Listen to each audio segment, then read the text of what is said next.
Now that we've gone over the entire Bloomburrow set, talking about the amazing cards in it and giving my thoughts and opinions on it, I thought I would decide to go on to the decks, starting off with the Animated Army. This is a Gruul deck with an adorable raccoon in it, filled with cards that haven't really seen much play in this type of way Gruul usually works. So if you're interested in this, or just want to see if you want to buy it or not, or the contents of the deck, or again, my thoughts and opinions on it, in this video I will be going through all of that plus a little bit more.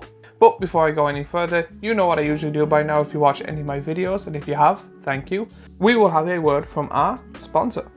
The sponsor of this video is me. I have started an Etsy page where I'm going to try and be selling clothes that I've designed, thought would be funny, thought would be cool, thought would be amazing on people's bodies.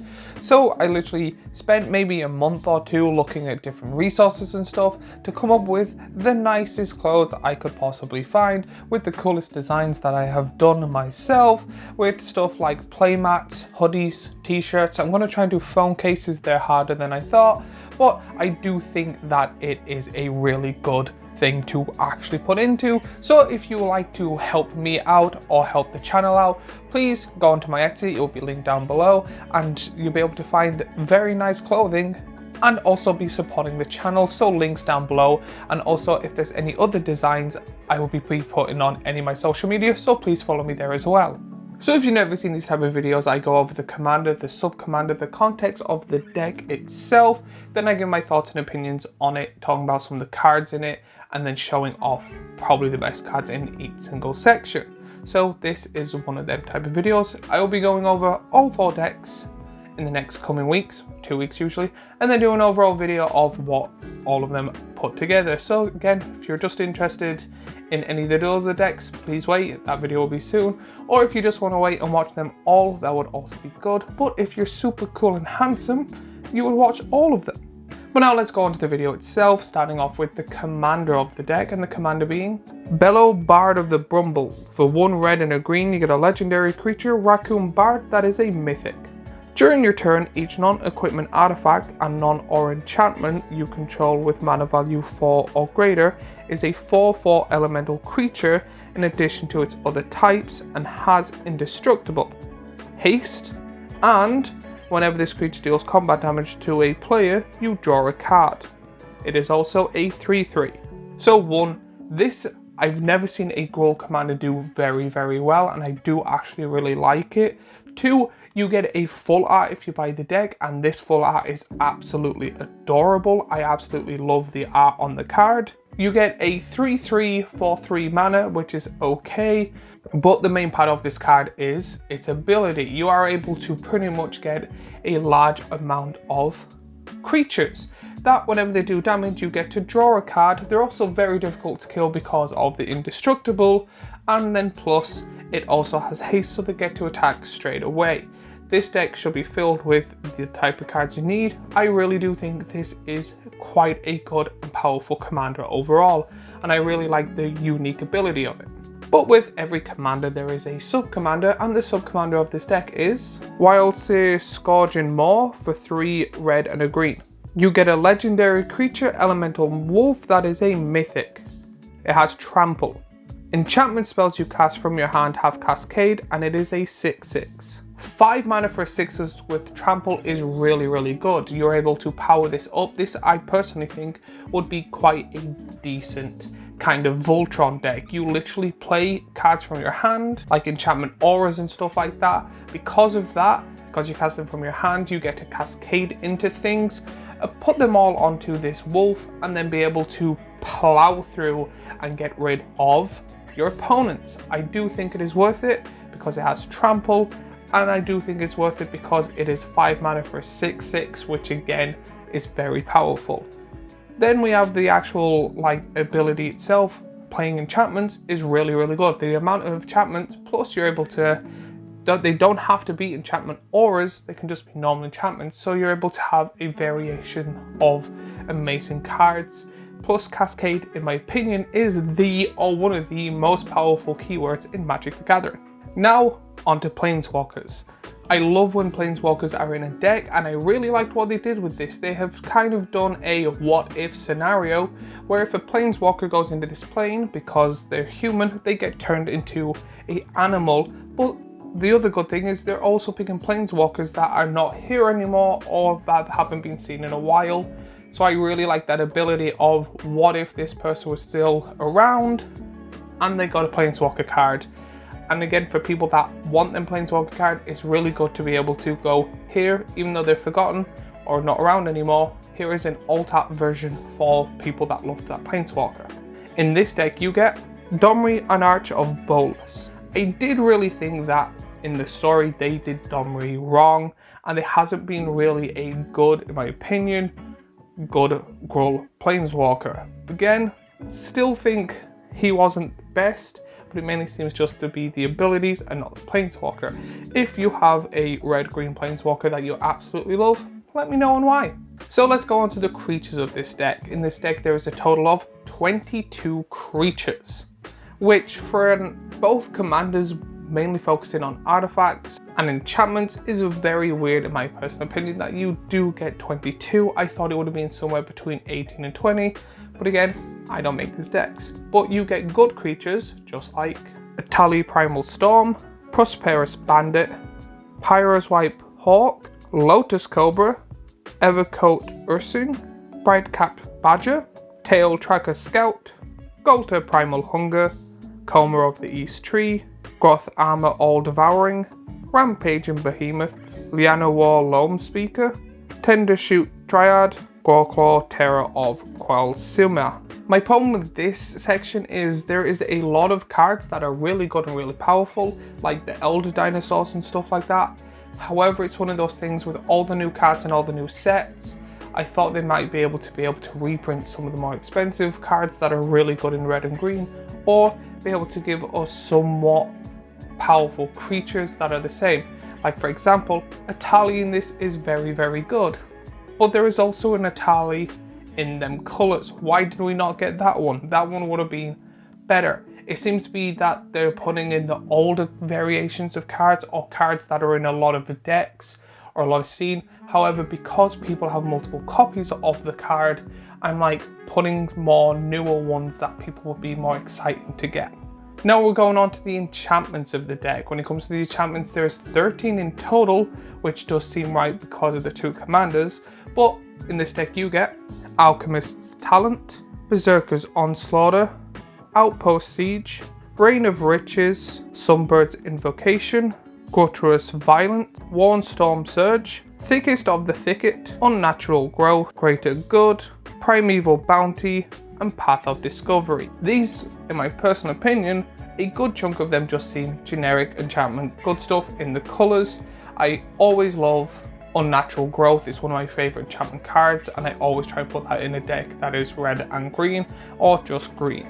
I do think this is very powerful, and I do like the enchantments they put in, but there just seems to be something a little bit missing, in my opinion. So if there's any enchantments you think they should have put in, let me know in the comments down below. Now let's go on to spells. In this deck there is 12 in total, but you get some like Chaos Warp, Starstorm, Blasphemous Act, and Decimate. For 12 cards, only getting a handful of rares is very weird. I did think when I seen this card and the two commanders that straight away that I thought lands and spells were going to be the weak point. Blasphemous Act has been pretty much in every set for the last year now, or every deck, which is fine. It is a very powerful and good card and does deserve a lot of reprints.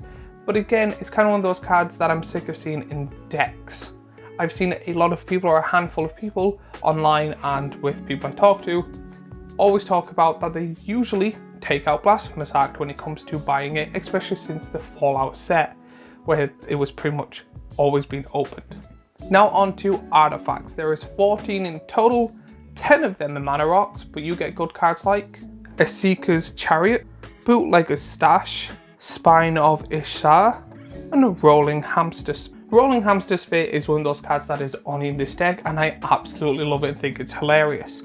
Bootlegger's Stash is, in my personal opinion, a really, really good artifact that is absolutely amazing, but people never use. I don't understand why.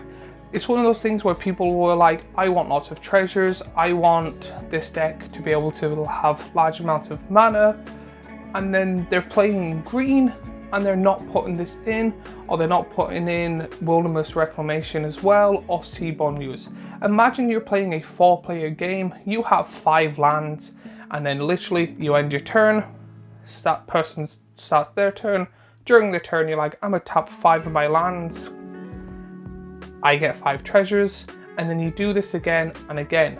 You're on like your turn having 15 to 20 extra treasures. Never mind if you're having 2 or 3 of the cards that help you untap. Plus there's a lot of green cards that help you untap lands as well. One is very pricey though, it's like 100 quid, but I do find that it is an underrated card for a lot of people that want treasures. And then finally onto the lands. In this deck there is a total of 38 lands, and this is where I usually get disappointed, but let's see how it goes. You get lands just like Temple of Abandon, Game Trail, Copperline Gorge, Cinderglade, Rootbound Crag, Mosswort Bridge. A little bit better than I thought they would, however still not the greatest. I thought because of the 4/4 elementals and the wolf commander that becomes a big massive beast, I thought there might be like something that helps more like that. I know there is a green-red card that powers up your creature and stuff like that. I thought that might have been in there. They do have your generic red-green dual lands that are seen a lot. There is a little bit spoiler when it comes to the rest of the deck. This is the only deck without a filter land, which I did find weird. One of them has 2 or 3 in it as well. I do think now with how Magic is going on, I do think filter lands should be in majority or all of the decks, but that's just my personal opinion. Again, if you think that differently, let me know. Let's have a conversation about it. But my thoughts overall, I do think they did alright, but kind of missed the kind of theme of it. The way I like when it comes to commander decks is here's the commander, here's the sub-commander, and here are cards that go well with it.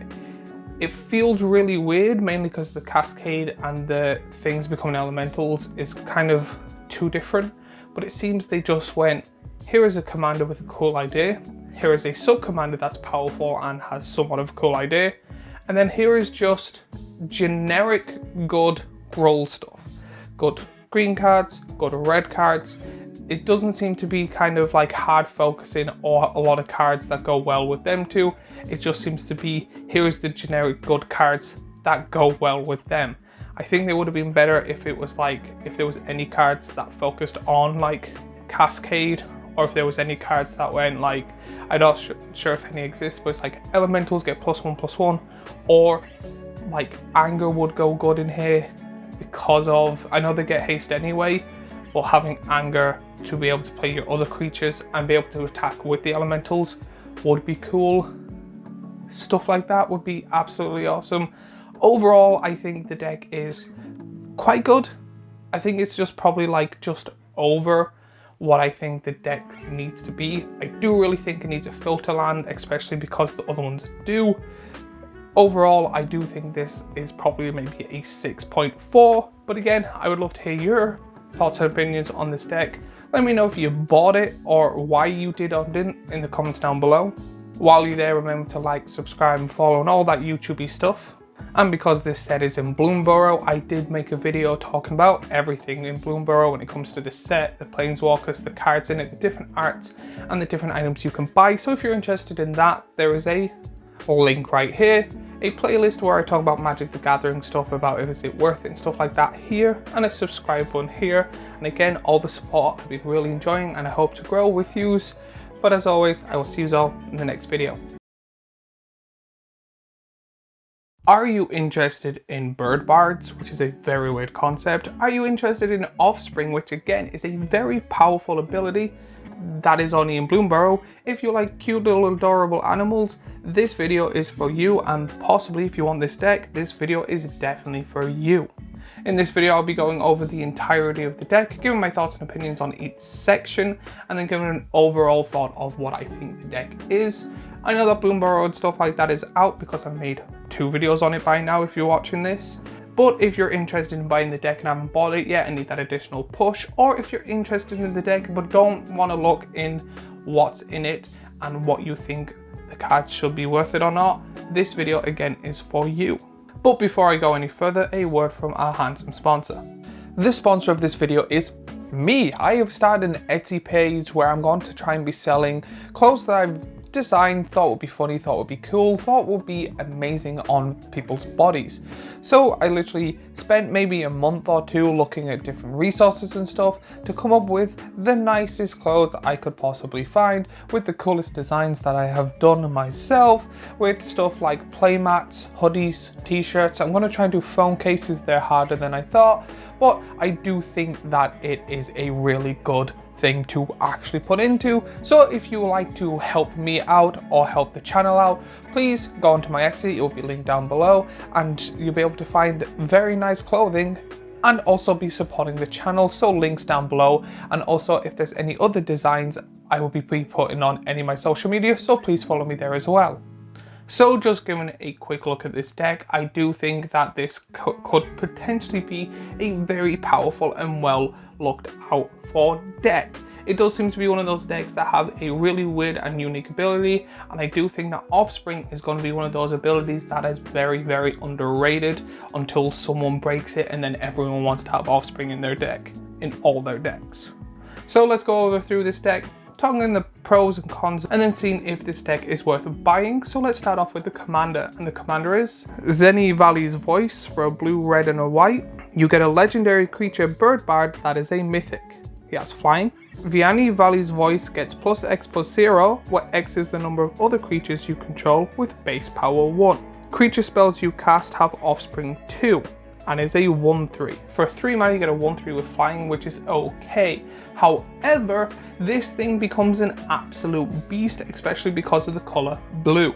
The great thing about this command, in my personal opinion, is that it has a way to get stronger on the card, and then it also has a way to make that happen on the card. There's a lot of commanders I don't like there that is like, this gets +X+X because of this reason, and then that's it. Or it has a completely separate ability that has nothing to do with the first. The fact that this on its own is a really powerful commander, because if you do absolutely nothing but turn all your creatures into 1/1s or get loads of tokens that are 1/1s, this thing just grows. Plus, it also gives the ability to make it grow on its own, which again is absolutely fabulous. 3 mana does make sense because of it needs all 3 manas because it's a 3-color deck. I would have actually probably accepted it as well if it was 1 and then 3 colors, with how powerful this ability could potentially be. But I think because it's only 3, I do think when it comes to this deck, there's maybe possibly not a lot of the ramp. So let's see that together when we get there. But before I do that, we have to go on to the sub-commander, and the sub-commander is Arthur Marigold Knight for 2 blue, red, and a white. You get a legendary creature Mouse Knight that is a mythic. He has haste. Whenever Arthur Marigold Knight and at least one other creature attack, look at the top 6 cards of your library. You may put a creature card from among them onto the battlefield tapped and attacking. Put the rest of the bottom of your library in a random order. Return that creature to its owner's hand at the end of combat, and is a 4/5. I absolutely love this as a sub-commander. I do think it is a bit pricey, however it really does very well. You kind of always have to attack with it, so I think protection would be a really good thing in this deck.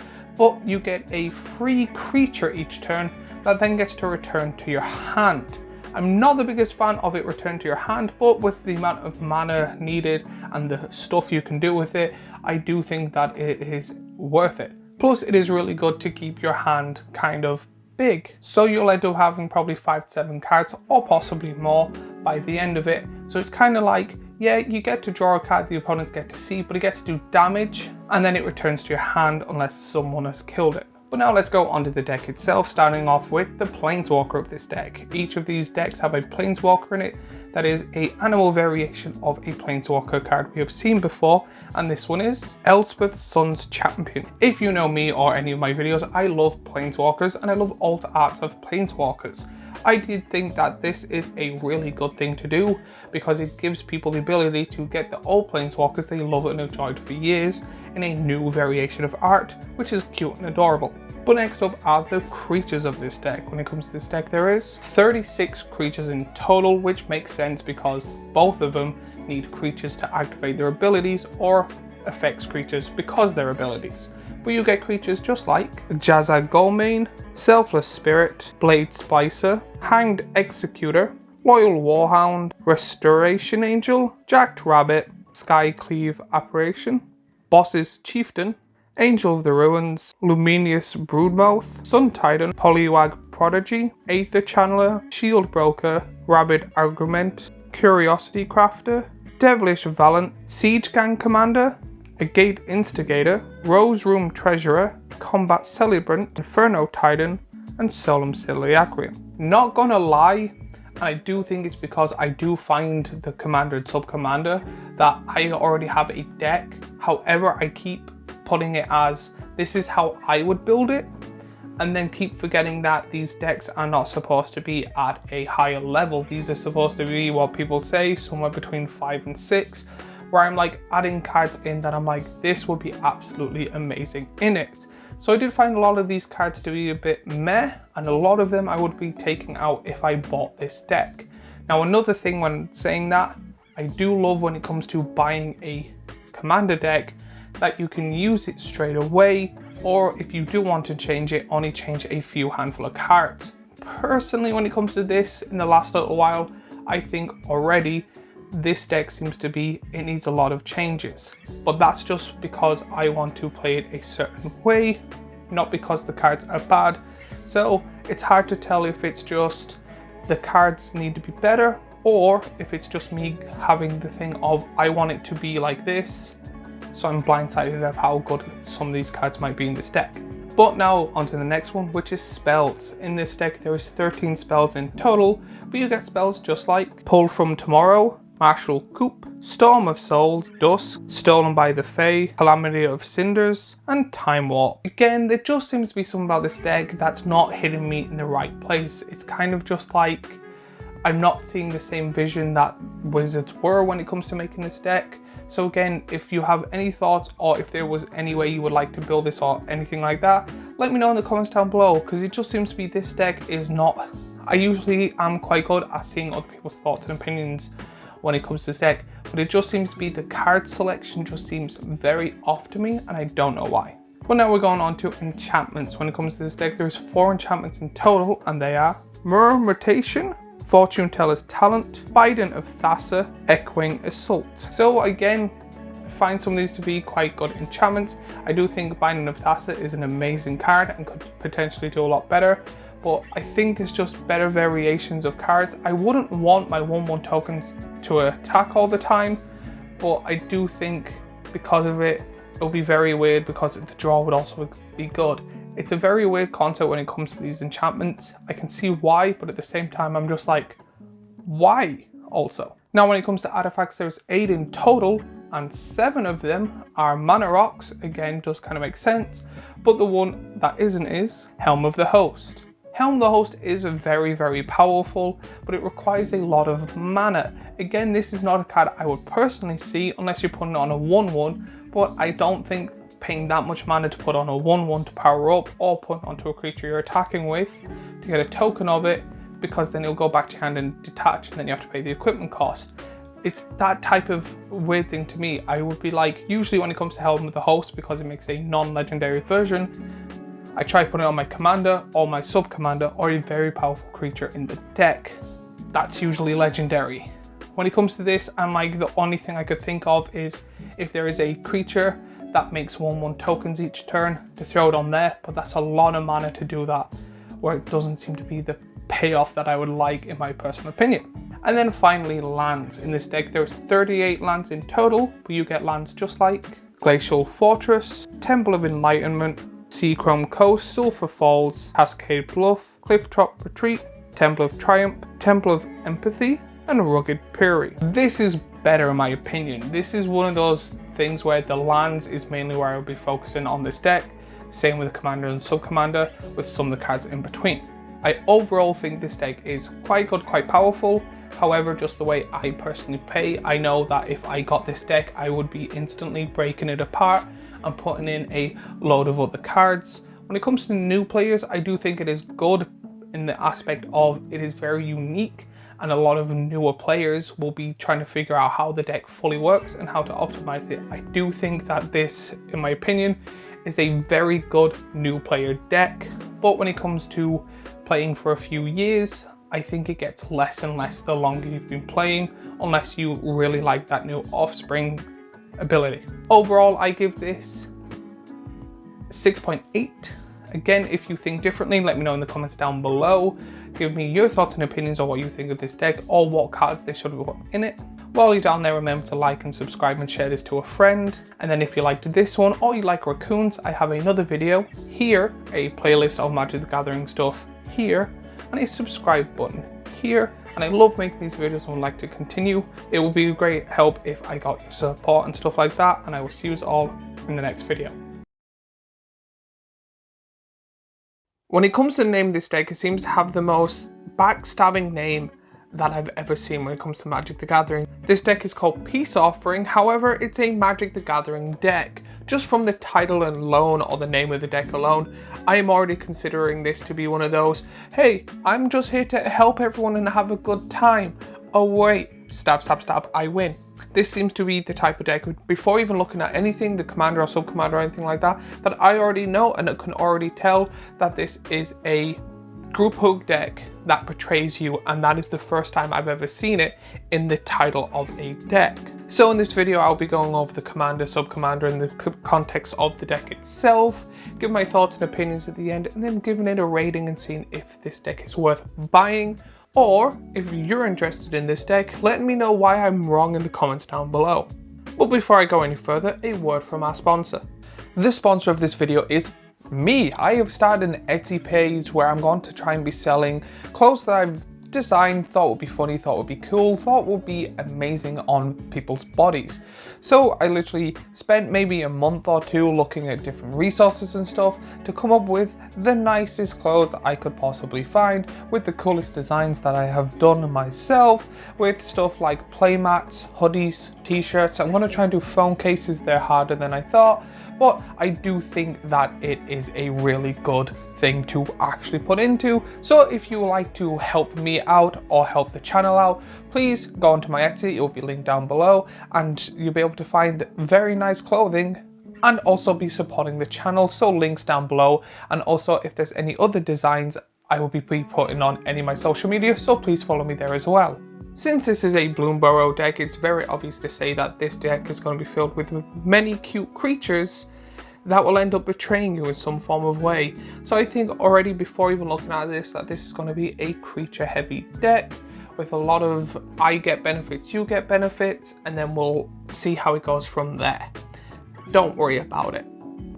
Now, if that's true or not is a completely different thing, but it's good to kind of get a gist of when it comes to the colours and the name of the deck. So starting off with the deck, we're going to be talking about the commander, and the commander is Miss Bloomflower. For 1 green, white, and a blue, you get a legendary creature rabbit citizen that is a mythic. She has vigilance. Whenever you cast a spell, target opponent draws a card. Put a 1/1 counter on target creature. It gains flying until end of turn. If this is the second time this ability resolves this turn, you draw 2 cards and is a 1/5. So already off the bat, I am correct. Here is a card that goes, here, you get to draw a card, but I get to put a 1/1 counter on something and then give it flying till end of turn, which means I'm going to do slightly more damage, but also harder for you to block, which is really good because there's already a few cards in Bloomburrow that help with flying creatures, that if a flying creature dies, you get to return something else back, or if a flying creature dies, you get to return it back again without flying. This could potentially be an infinite loop, especially if there is an enchantment card. I'm not sure if there is one, but I assume there is cards that just give all creatures flying. So again, this deck can be absolutely broken. And then again, if you do it a second time, you get to draw 2 cards, which is really, really good, especially in a deck like this, because it seems to be you want to be having as many cards as you possibly can in your hand. But you cannot have a commander without a sub-commander, and the sub-commander of this deck is Mr. Foxglove. For 2 green, white, and a blue, you get a legendary creature, Fox Rogue, that is a mythic. He has lifelink.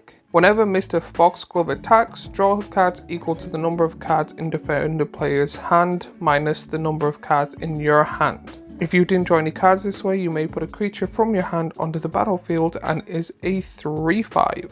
What is with this commander? This commander is absolutely brilliant. Whenever it attacks, it 1 gives you life, so you're harder to kill.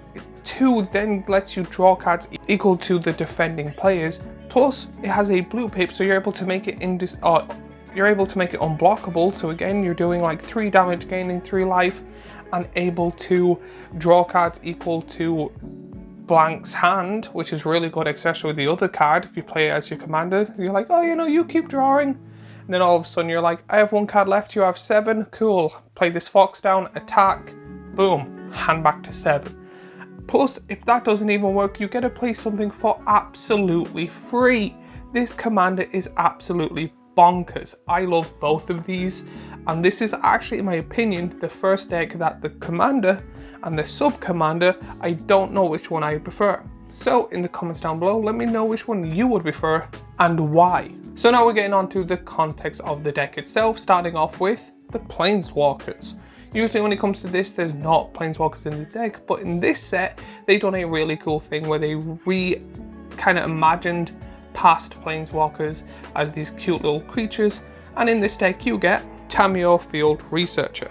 Again, it's good to see that even though Tamiyo's not with us anymore, that they are still around in some form of way, and the fact that Tamiyo gets a really cool alt art, cute animal variation of it is really good. I really like that they did that in this type of deck. But now on to the creatures of this deck. In this deck there is a total of 27 creatures, which I thought would be a little bit more. I thought there'd be like 32, so again, I'm curious where they're putting the rest of the cards. But you get really cool creatures just like Loran of the Third Path, Steelbird Champion, Sunscorch Regent, Mangara the Diplomat, Realmcloak Giant, Phoenix of Enlightenment, Forgotten Ancient, Bloomburrow Apothecary, Mana Gorger Hydra, Rishka Pima Regenerate, Colonia Hydra, Fame Burrow Elder, Psychosis Crawler, Triskanade Copophilia, Octomancer, 20 Totem Toad, Body of Knowledge, Charm Skulker, Jorel Mobile Recluse, Silvara Explorer Returned, Quain Interdent Meddler. So before I go any further, I do have to say that Quain is my favorite commander. I do have a deck that is somewhat similar to this, that is a Quain deck. The whole point of the deck is I literally just get everyone to draw cards and gain life.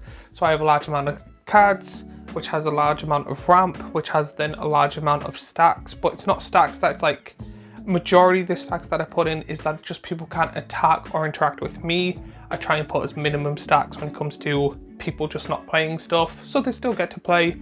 I'm just kind of in my little fort pillow, and then I play something like there's a creature that if you have 40 more life you win the game, or I put in stuff like Second Son and stuff like that, or I put in Jace where if you have no cards in your library you win. So if you're interested in that, I do have a deck tech in that. I think I've upgraded the deck, so if you want to see a deck tech of that, please let me know. But other than that, the creatures in this deck are, in my opinion, slightly weird. I do find it good, they are really good, but I noticed that some of the cards are for one commander and some cards are for the other commander, and there's a slight mix between the both, but it's clear that they are 2 separate card types, and I think together makes it a little weird. I think if you already just from the creatures alone are going to buy this deck, separate which commander you want and then have more hard focus on one of them instead of a mixture of both. So now let's go on to the enchantments of this deck. When it comes to this deck, there's 8 in total, but there are some like Tensier Trace, Hoofprints of the Stag, Communal Brewing, Rites of Flourishing, Simic Ascendancy, and Fisher's Talent. Again, some good ones, some good cards, a lot of well-known and good, amazing like draw and play more land type of cards. Again, I just feel the same, that it seems to be, and they're doing a really good job, and it's right if you're buying this deck that they're focusing on both equally, and I do like that. But the more I'm looking into this deck, the more I'm feeling that, again, if you are to buy this and you want to build this type of deck, hard focus on one of them. But now let's go on to the spells in this deck. There are 18 spells. That's where the majority of the cards are. And in this deck you get Purge Protection, Intellectual Offering, Illusionist Gambit, Perplexing Test, Tempt with Bunnies, Promise of Loyalty, Tempt with Discovery. For 18 spells in total, there wasn't many that I'm like, ooh, or interested in, or rares or mythics. So I did find that a bit meh. However, I do like them overall. I do think they are rather really good or perfect for the deck. There is some that I'm like, I understand why they're here, but like there's better variations or better versions or different versions that I would personally prefer. So if there's any incidents or sorceries, again, that you think would be better in this deck, that would still be good for just a precon, not if you're like upgrading it. Again, let me know. Now let's go on to the artifacts of this deck. There's 8 in total, with 6 of them being mana rocks, but only one I would like to talk about, and that is Gyraper Ori. Only having one rare that's not a mana rock is kind of weird. I do find that the creatures and the planeswalkers so far are very good for this deck. The enchantments are good, the spells are good, and now the artifacts are kind of like the weakest point of the deck. But when it comes to this, there's always the weaker point of the deck. Now, however, having a large amount of mana rocks plus the extra draw and land stuff kind of makes it somewhat good, and I understand why. But again, I always ignore the mana rocks because you always get the Soul Ring and Arcane Signet, at least in all these decks. But now we're going on to the lands of this deck. In this deck, there's a total of 38 lands in total, but you get lands just like Temple of Enlightenment, Seachrome Coast, Glacial Fortress, Hinterland Harbour, Razor Verge Thicket, Flooded Grove, Canopy Vista, Prairie Stream, Temple of Mystery, Sun Petal Grove, and Temple of Plenty. Again, I do find because of like the artifacts and the spells are kind of on the weaker side, that they've upgraded the lands more than they've done in the last few years when it comes to others. I do like the lands in here. Again, this is kind of more depending on the price range of the deck is where I would be happy with what is in it. So again, I do think the lands are quite good for what you get in this deck. But again, I'm one of those people that really like good lands in a deck. So I know sometimes that can be a bit like, I would always want these in. But again, that's just me. Let me know in the comments down below if there's any lands you would prefer going in. But let's go on to the next section. So now my thoughts of the entire deck as a whole. I think the Commander and Sub-Commander are some of the best we've seen. I really do like these type of decks though, so I could be a little biased here. I'm not sure which I would like to play. However, I do find that this deck is built the way that it's trying to get both well in it, so you can use it straight off the box. However, I think if you're playing with a certain play group that's kind of like a higher level than a precon all the time, I do think you need to upgrade it there and then and focus on one of them, then both. I think the thing that makes this deck slightly weaker is the fact that the deck is trying to make both really good commanders, where it's kind of like you want one really good commander and the other one's just helping, unless you want to take it out completely and have fully hard focus on one of the commanders. The enchantments and artifacts and spells are okay. The lands are quite good, better than I originally thought. They usually do a lot less. Overall, I think I would give this deck maybe a 7.2. I do think it is, so far out of the 3 videos I've done, the best deck so far. But again, that's more it's my play style. I could see myself getting this deck if I just didn't really care about, like, I've been very only buying cards or magic product I really want. Been kind of not stepping back, but I've been like, okay, I need to spend a little less on magic stuff. So this is the deck, if I didn't really care, I would buy and probably hard focus on, I would say, the bunny more than the fox, but that's just more my playstyle. If you're interested in this deck, or you have bought this deck, or if you thought anything I said was wrong or had a different opinion, let me know in the comments down below. I love having them type of conversations.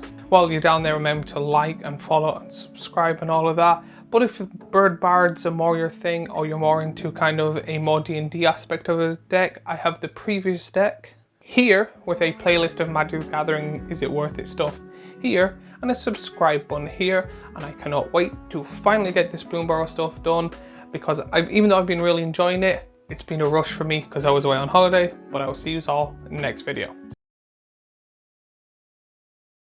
This is going to be one of the hardest Magic the Gathering Is It Worth It commander decks I have ever made. I am a huge fan of squirrels. I absolutely adore them. I think they're absolutely the cutest animals on earth, or one of the cutest animals on earth. And this deck is completely all about squirrels and a hard focus on squirrels. One of my favorite decks, not my favorite, but one of my favorites, is my Chatterfang deck, which before I even go through this deck or anything, I am planning on getting my hands on this deck right now and upgrading and completely changing my current squirrel deck. So I might do a deck tech on it and then do a before and after. If you're interested, let me know in the comments down below. But before I go any further, a word from our sponsor. The sponsor of this video is me. I have started an Etsy page where I'm going to try and be selling clothes that I've designed, thought would be funny, thought would be cool, thought would be amazing on people's bodies. So I literally spent maybe a month or two looking at different resources and stuff to come up with the nicest clothes I could possibly find, with the coolest designs that I have done myself, with stuff like playmats, hoodies, t-shirts. I'm going to try and do phone cases. They're harder than I thought, but I do think that it is a really good thing to actually put into. So if you would like to help me out or help the channel out, please go onto my Etsy. It will be linked down below and you'll be able to find very nice clothing and also be supporting the channel. So links down below, and also if there's any other designs, I will be putting on any of my social media, so please follow me there as well. So this is all about squirrel. There's a squirrel themed deck and a squirrel this and squirrel that, and I'm going to absolutely love it. So I am going to be a bit biased. I will say that from the start. So if you don't know, or this is one of the first videos seen, I usually go through the commander, the sub-commander, the context of the deck, give my thoughts and opinions, do everything, and then through the deck itself, give it a rating at the end to then see if, in my opinion, if this deck is worth it or not. The main thing to do this is to, one, people that want to know what's in the deck but don't want to read through all the stuff, helps them. Two, if you're interested in the deck but not sure if you want to buy it, this is a very good indicator of a final kind of thing, a final help decision. Or if you're new to Magic the Gathering and just want to know a few thoughts, opinions, or a few changes you can do with the deck, it's there and then in the video. So let's start off with the commander of this cute deck. Hazel of the Root Bloom. For 2 black and a green, get a legendary creature, Squirrel Druid, that is a mythic. Tap, pay 2 life, tap X untap tokens you control, add X mana of any combination of colours. At the beginning of your end step, create a token that's a copy of target token you control. If that token is a squirrel, instead create 2 tokens that are a copy of it, and is a 3/5. This card has not 1, but 2 absolutely amazing abilities. It literally is a mana rock on a stick, absolutely amazing, and plus you're able to get tokens. You're able to get, if at the end of your turn, you're able to get a treasure token for free. You're also able to get 2 squirrel tokens if you pick a squirrel. Now this already goes better with Chatterfang as your commander, because Chatterfang literally goes, cool, you make a squirrel, play this, you get 4 squirrels I think, or you get 3, I'm not sure. But you still get a load of squirrels and they help each other out. Then plus on your next turn, that's 3 mana for free. Absolutely great card overall. One of the best commanders when it comes to squirrel commanders, but also one of the best helping commanders when it comes to squirrel commanders. Now you cannot have a commander without a sub-commander, and the sub-commander of this deck is the Odd Acorn Gang. For 3 black and a green, you get a legendary creature, Skull Warrior, that is a mythic. They have Menace, Trample, and Reach. Squirrels you control have Tap, target squirrel gets +2/+2 and gains Trample until end of turn, activate only as a sorcery. Whenever one or more squirrels you control deal combat damage to a player, draw a card, and is a 5/5. So 5 mana for a 5/5 with 3 keywords is already really powerful. Plus you're able to tap all your tokens and be able to power up one of your squirrels to be able to attack. Again, this card is absolutely amazing for Chatterfang. You have an army of squirrels, you tap all your squirrels, giving it +X/+X, loads of things, and then you either use Chatterfang's ability to do extra damage. If someone has a forest, boom, instantly out of the game. Plus, then because of this, you're able to draw a card, or if you have a large amount of squirrel tokens, you're able to use half of them to power up the other half to attack with a large amount of squirrels and draw a load of cards. Like, what can you not love about this squirrel deck? But now that I've gone over the commander and the sub-commander, thinking they are both great commanders, especially for a Chatterfang deck, my overall opinion on both of them is they are quite good and powerful on their own. but I do think they are mainly more of a sub-commander, kind of like second in command, helping your commander. On their own, I do think they're quite good, but they do have their flaws of you need different ways to make tokens, and I think having your commander as the primal thing that makes tokens is better. But now let's go on to the deck itself, starting off with the Planeswalker. In this deck, you get Garruk, Cursed Huntsman. This, in my opinion, is really good for this deck. I do have it currently in my own Shadowfang deck. I do find that this is, in my opinion, the second best Garruk, and I absolutely love him as a giant angry beaver, or badger, I can't really tell. I do find this is the perfect Planeswalker for this deck, and I do find it to be a really good choice. Now let's go on to the creatures of this deck. In this deck there is 30 in total, but you get Chattering Witch, Instatable Fungrove, Moonstone Illusionist, Hazel's Brewmaster, Woe Strider, Orc Slumlord, Scurry of Squirrels, Endray's Forerunners, Arrester of the Endless Web, Deep Forest Hermit, Toski Bearer of Secrets, Shadowfang Squirrel General, Academy Manufacturer, Gilded Goose, and Belados Winterbloom. So I understand when they make this deck there is like kind of not like a budget that they don't want to go over and stuff. I do find a lot of these cards to be kind of meh, but the variations I'm thinking of are way more expensive. So for example, we have the pig that gives everything power up. Again, Crater Hoof is a better version of that, but Crater Hoof is an expensive card. My own other opinion, and this is more on me than the deck itself, is if I wanted to make a squirrel deck, especially for a commander that focuses on giving you a second squirrel if you pick a squirrel, having cards that make other tokens is okay, but I do find that it is a lot of different variations of tokens. You get like spiders, you get rats, you get wolves because of Garruk, and I'm like, in my personal opinion, it's too many ways to make different tokens. Then kind of, I would rather just have loads of different squirrels or squirrel-esque cards that make different squirrels. So that would be one thing. If I was to buy this, if I didn't have a Shadowfang deck and I was to buy this deck, I would be taking out a lot of the cards. Even though they are good for this deck, I would be more focusing on rather having a Voltron commander or making as many squirrels as humanly possible, or a somewhat mix of both. Having one or two cards that make different tokens is fine though. I do think the biggest card of this card that is mainly reason I want to get it is the Academy Manufacturer, but that card is really good and I just don't have one, and since I want this deck, I'm like, that card is going to go really well in this deck. But now let's go on to the spells of this deck, starting off with Saw in Half, Second Harvest, Windgrace's Judgment, Stormyard Massacre, Decree of Pain, Rootcast Apprenticeship, Shamanic Revolution, Cruelties of War, and Maelstrom Pulse. A lot of these are very weird but also really good at the same time.